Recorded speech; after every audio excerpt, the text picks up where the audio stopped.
Pablo, bienvenido a Atrapalibros, un placer tenerte con nosotros. El lunes ya empiezo la dieta. ¿Cuántas veces has escuchado eso? Y no sé si tú te lo has dicho a ti misma alguna vez. Pues lamentablemente en algún momento de mi vida sí, porque tuve obesidad de pequeño y al intentar solucionarla caí en los mismos errores que ahora veo en muchos de los pacientes. Es muy normal. Esta es una guía, este libro que nos presentas, para no comer perfecto, sino mejor. Vamos a empezar por el principio, porque me gusta cuando pones 7 bloques y empiezas con los mitos, ¿no? O sea, derribándolos porque tenemos muchos y muy arraigados. Lamentablemente siguen ahí. Creía que después de tantos años de divulgación que hemos tenido entre muchos compañeros se iban a ir quitando, pero siguen en la memoria colectiva y no hay manera de derribarlos. Y por eso has empezado tú por ahí, ¿no? En ese bloque, en ese primer bloque. Exactamente, por lo menos para empezar, como para hacer un reset, un borrón y cuenta nueva. Vamos a empezar a quitar todo lo que te han metido en la cabeza durante tantos años y a partir de ahí puedes empezar a aprender, pero con el cerebro un poquito más en blanco.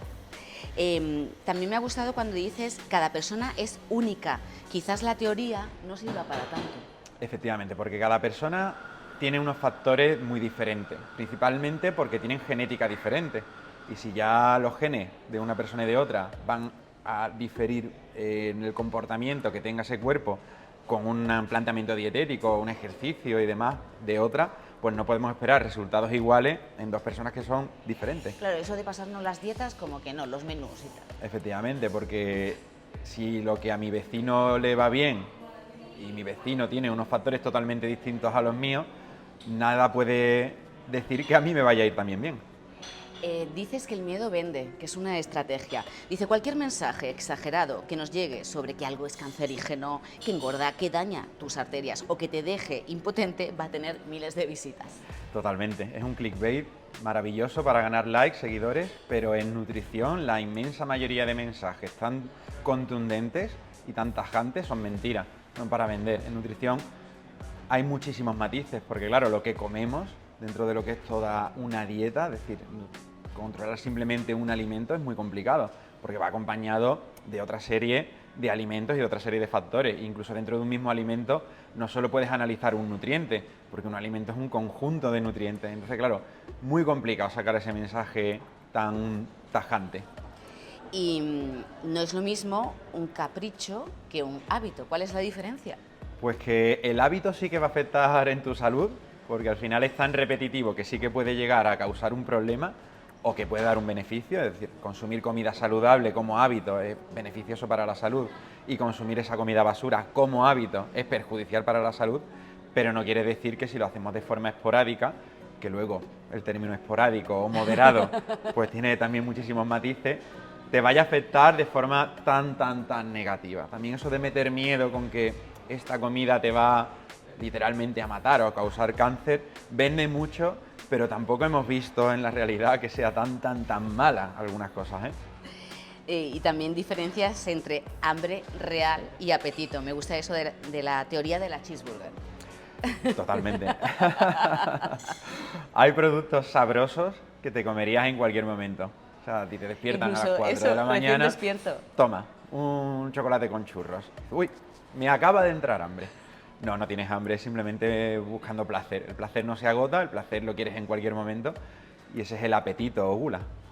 Por eso tampoco relacionamos mucho el hecho de perder peso, ¿no?, con pasarlo mal y no obtener ese placer que estás diciendo que también es la comida y también es recomendable. Claro, la comida te tiene que nutrir y te tiene que satisfacer. Si solamente te nutre, caemos en el error, porque no estamos obteniendo placer y lo voy a acabar buscando en algún tipo de comida que no va a ser muy saludable. Entonces, la comida saludable debería ser también placentera, porque también necesitamos ese placer. De hecho, dices, es imposible que no te guste ninguna verdura, por favor, hay muchas. Es completamente imposible. Muchas veces cuando la gente dice, no me gusta la verdura, es que no le gusta alguna en concreto o algún grupo alimentario un poquito más específico como las crucíferas, por ejemplo, por ese olor, ese sabor, pero es muy complicado que ninguna, de ninguna forma de cocinado en ninguna parte le vaya a gustar. Es muy complicado eso. Y Pablo, ¿qué pasa con ese mantra de hay que comer 5 veces al día, hay que tomarse 2 litros de agua? ¿Eso no es cierto?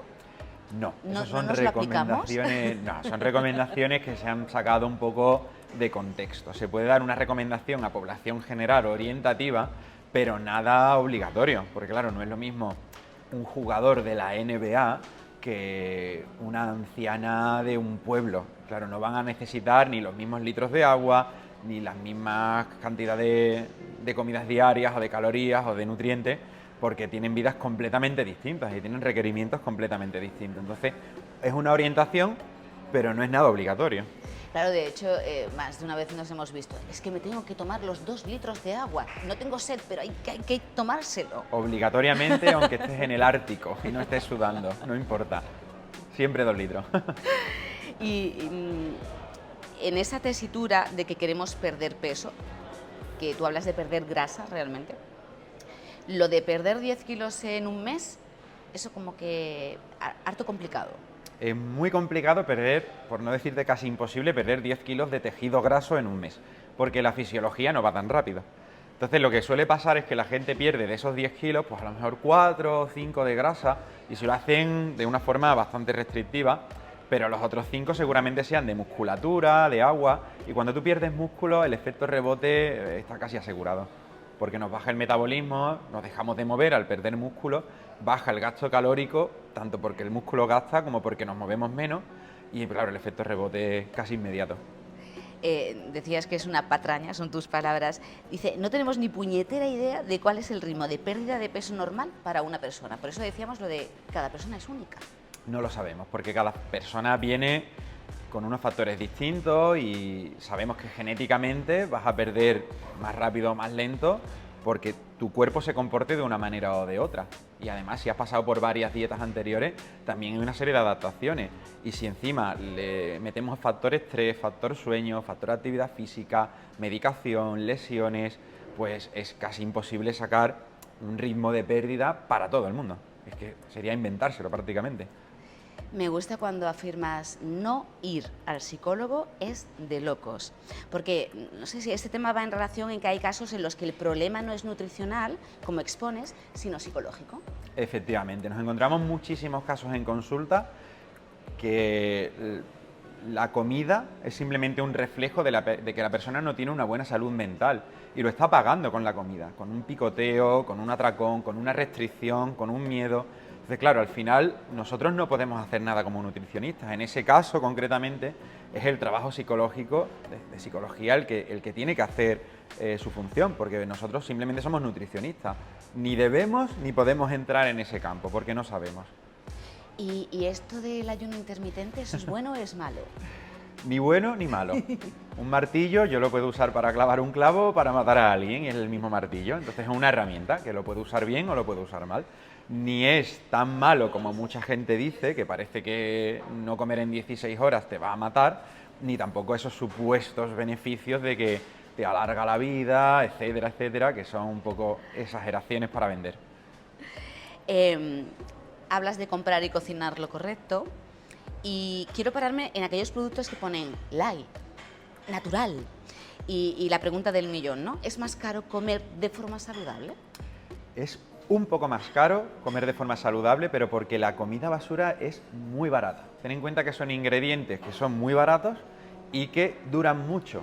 Por ejemplo, si yo te doy un plátano, dentro de unas semanas lo vas a tener que tirar si no te lo has comido, pero si yo te doy un paquete de galletas, puedes tenerlo un año. Al no tener esa merma, al no tirar comida, que no se pudra y la tengas que tirar directamente, pues claro, puedo bajar los precios porque lo puedo tener mucho más tiempo en una estantería. Y entonces, claro, comer saludable es un poco más caro, pero no porque la comida sana sea más cara, sino porque la comida basura es extremadamente barata. Y además hablabas antes del sabor, ¿no? De la teoría del cheeseburger. Es que, claro, hay una ingeniería alimentaria que es que hay cosas que no puedes parar de comer, aunque no tengas realmente necesidad de alimentarte en ese instante. Efectivamente, mira, nosotros comemos por dos vías. Una que es la fisiológica, el hambre normal, que se va incrementando poco a poco, son sensaciones que vamos obteniendo paso a paso en el tiempo y que llega un momento en el que quieres comer. Y en ese momento quieres comer algo normal, un plato de lentejas, por decirlo así. Pero tenemos otro mecanismo en el que comemos simplemente por placer. Y entonces ese placer nunca se agota y vamos buscando cosas que realmente emitan mucho placer. Es decir, no es comparable el placer emitido por un plato de guisantes al placer emitido por unas patatas fritas de paquete. Oh, patatas fritas, claro. Indudablemente, esa mezcla de sal, de grasilla, el crunch, el crujiente, el sonido de la bolsa, también, esto está muy estudiado. Desde el sonido de la bolsa, el color de la bolsa, cuánto le tengo que echar de sal, porque claro, si me paso de sal, también es saturo. Entonces está muy controlado. Si los refrescos azucarados, depende del país en el que estés, le echan un poco más de azúcar o menos de azúcar, porque cada país tiene un umbral de dulzor. Entonces no me puedo pasar porque a la gente la empalago, pero si lo pongo también muy poco, tampoco le da ese placer que quieren obtener. Entonces está muy estudiado para que te dé el placer máximo. Oye, ahora que has dicho refrescos, háblame de, vale, qué comemos, pero qué bebemos. Porque claro, no, es que yo la dieta la llevo bien, o sea, lo que es alimentación, pero la bebida igual me tomo 3 o 4 cervecillas, o aconsejas que mejor nada, agua, quiero decir. Nada de alcohol, siendo muy salvo puristas, en sí. circunstancias muy definidas. Siendo muy puristas, sería agua, infusiones y poco más, ¿eh? Pero yo no soy muy purista. Entonces, claro, yo sé que en consulta todo el mundo te va a reclamar otras bebidas y entonces he intentado hacer una escala. Obviamente el agua es lo mejor, pero no vamos a estar todo el tiempo bebiendo agua. Eso no es realista y para una persona que esté a pie de calle sabe que no se lo puedes recomendar a nadie. Entonces luego estaría pues el café, el té, las infusiones. Luego entrarían los refrescos sin azúcar, que bueno, tienen un poco de edulcorante. Y ya entraríamos en lo que vienen siendo los refrescos azucarados, el tema alcohol, que no hemos visto que tengan ningún beneficio y sí que puede ser perjudicial, obviamente. Estaba pensando en qué ocurre con esas personas que se levantan por la noche a comer. No es nada recomendable, ¿no? ¿O qué? Eso llega a ser un trastorno del comedor nocturno, síndrome de comedor nocturno. Y personas que, bueno, es un trastorno alimentario como el que puede ser una anorexia, una bulimia, está tipificado como tal y suele ser por eso, porque tienen algún problema que no terminan de resolver y se acaban levantando. O que hayan cenado excesivamente poco y realmente tengan hambre. En un intento de... Muchas veces somos más papistas que el Papa. Y en un intento de no engordar comemos demasiado poco. Claro, y eso llega un momento en el que el hambre aprieta y te levantas a las 3 de la mañana y ahí no vas buscando nada sano. La mente ahí se nubla y eso lo tenemos muy estudiado, ¿eh? Cuando tenemos mucho hambre, el cerebro sabe dónde puede obtener muchas calorías en pocos bocados y te lanza, te llama más la atención un tipo de comida que otra. Es como cuando decimos, es que eso no me apetece ahora mismo, el sabor. Efectivamente. El sabor es tremendamente importante, los sabores más potentes son mucho más apetecibles e incluso cuando no tenemos hambre seguimos comiendo simplemente por placer. Eso también lo sabemos, ¿eh? Dices, cocina todo lo que puedas en casa y si quieres consumir algo de fuera de casa, sal y disfruta de lo que más te guste, pero en el local. Lo intentaría hacer siempre en un acto social que más el takeaway. Eso de llamar para que te lo traigan a casa o lo pillo y me lo llevo a casa. Es una normalización de comer mal que ni siquiera lo haces en un acto social, en algo que donde al menos estás compartiéndolo con gente y estás teniendo también una salud social. Eso de comer este tipo de comida, que no es muy saludable, en tu casa mirando una pared, hombre, pues ya llega un momento en el que puedes llegar a tener un pequeño problema con ello, ¿eh? ¿Cómo controlamos el estrés? Porque eso lo volcamos en la comida. Es como estoy estresada, es que llevo una época y como más, pero bueno, a ver si cuando llegue una época más tranquila, pues... Si yo supiera cómo controlar el estrés, sería multimillonario. Bueno, a mí me daríais una alegría tremenda. Es muy complicado y encima vivimos en una sociedad. Yo cuando pregunto en consulta si está estresada la persona, si no está estresada me lo dice casi con vergüenza. Como que nos hemos puesto esos estándares, ¿no? De si no estás estresado eres un vago. Pero ese estrés controla lo que comes, modifica cómo comes y cuánto comes, porque hay ciertas hormonas que salen dentro del cuerpo que nos hace seleccionar peor comida y comer más cantidad aunque no queramos. Entonces es muy complicado. Controlar el estrés es una cosa que ya hay veces que hay que derivar psicología porque se nos torna imposible llegar a controlarlo. Llegas incluso a hacer mención a las mujeres aquellas que estén embarazadas. Comer por uno no por dos. Exactamente. Las elevaciones de calorías en los primeros trimestres son de 300 y en el último de 500, que sí que es cierto que es algo más, pero no es una barbaridad, no es tanto como quieren hacernos ver. Hay que comer de más, indudablemente, pero prácticamente con un par de piezas de fruta y un lácteo casi que lo tendrías cubierto, no hay que meterse 2 o 3 platos y muchísimo menos comer comida basura por antojo a cascoporro. Que no digo que se tenga algún antojo, que no hay ningún problema, pero ya normalizar el exceso diario no es muy bueno ni para la madre ni para el feto. Igual, como el tiroides, ¿no? Que nombras, es como, ¿cuántas personas han venido a mi consulta y me han dicho, es que yo padezco de tiroides? Sí.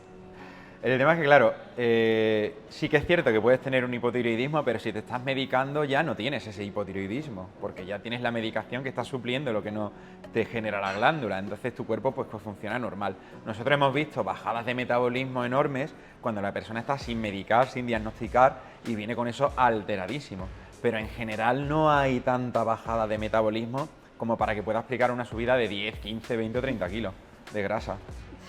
Y al final del libro también podemos encontrar, que eso es bastante útil, una lista de la compra orientativa, porque claro, lo que ocurre muchas veces es que si no lo tenemos en la despensa, pues cogemos cualquier cosa y sustituimos, pero claro, ya tantos cambios, al final decimos, pero si no pierdo nada.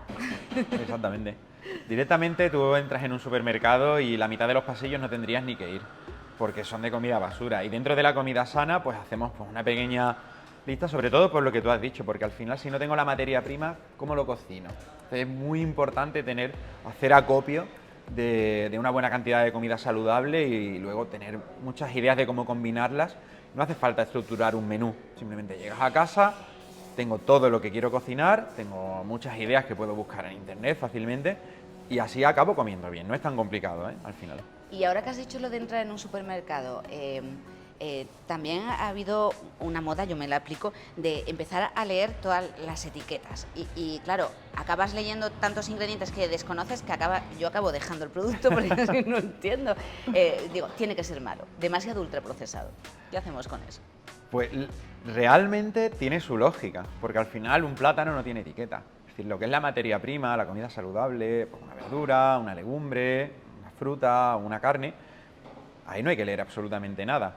Si nos vamos ya a productos envasados con una etiqueta y con muchos ingredientes, en esos sí que es donde yo hago en un capítulo del libro alguna idea de si te vas dentro de este grupo alimentario, fíjate, no te líes mucho, pero por lo menos fíjate en esto y en esto, y dentro de ese grupo, que sí que es cierto que tienes que leer alguna etiqueta, pues hacerlo un poquito más simple y más fácil. Pero si la mayoría de comida que compras no tiene etiqueta, realmente estás comiendo bien. Y Pablo, ya para ir terminando, realmente el libro tiene pinceladas constantes de testimonios reales de tu consulta. Sí, no son reales porque no me gusta exponer a un paciente real, pero son para que se vean reflejados. Muchas veces nos vamos a ver reflejados en un caso de un tercero. Conversaciones o sí, momentos, ¿no? Así no somos tan paternalistas, que muchas veces los nutricionistas pecamos de eso, ¿no? De yo te digo lo que tienes que hacer. No, es en plan, míralo aquí y si te ves reflejado, apréndete la lección e intentas hacer los cambios. Creo que es un poquito más amable a la hora de divulgar. Y esta sí, ya finalizo. Lo comentábamos antes, tiene mucho humor el libro y eso ayuda mucho a coger todos los conceptos con un talante distinto. Era lo que quería, que por lo menos fuese entretenido. Los capítulos son cortos, para que sea de fácil lectura y sobre todo en consulta siempre he observado que cuando daba algún ejemplo un poco exagerado, la gente siempre venía y se acordaba justo de ese ejemplo. Entonces creo que nos queda más una idea un poco así al absurdo, con un comentario gracioso, que la típica idea aburrida y que siempre al final nos dicen lo mismo. Creo que la recordamos mejor, por eso he intentado siempre hacer pues, lo que me ha permitido la editorial de decir exageraciones y comentarios un poco tirando a lo burro, a lo exagerado.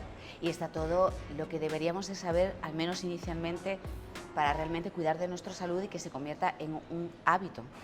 Yo creo que está, si no todo, casi todo lo más importante, creo que está. Cuando hicimos el guión lo revisé el índice varias veces y digo, bueno, creo que no me dejo nada importante. Luego hay muchos factores, muchos matices, pero creo que bueno, que sí que se puede tener unos buenos hábitos, una buena salud y a lo mejor perder peso si realmente necesitas perder peso y puedes controlar ciertos factores, si no, te quedarás con el peso que hay, que muchas veces también intentamos hacerlo todo con un objetivo de pérdida de peso y hay veces que no se puede, no se puede. Muchas gracias, Pablo. Muchas gracias. Un placer.